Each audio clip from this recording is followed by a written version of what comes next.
The Queen of Granada, by M. Riff. Chapter 23, The School Gate. Back in school, she usually hung out with the boys who couldn't stop talking about cars and soccer.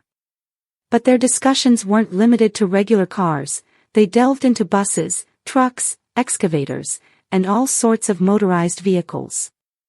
In the schoolyard, they could hear cars passing behind the tall red brick wall along the main road that ran in front of the school. These cars only became visible once they reached the locked imposing huge metal gate. During breaks, Rita and the boys often gathered behind the gate. From an outsider's perspective, they seemed like prisoners gripping the bars, yearning for freedom. In reality, they were waiting for a specific car they had just heard. When the car finally appeared, Rita, more often than not, would call out in victory.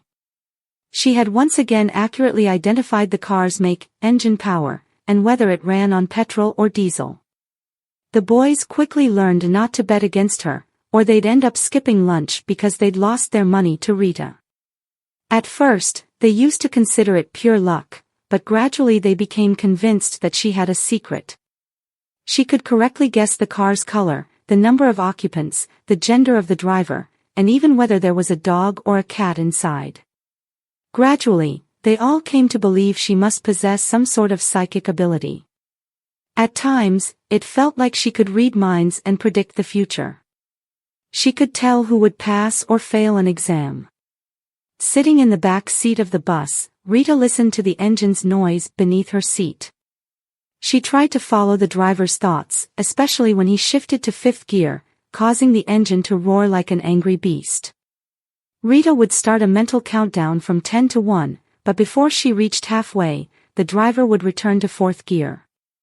It was clear that the bus's abilities and the driver's ambitions became incompatible when the engine had to fight up steep hills. Rita had already anticipated that when she boarded the bus.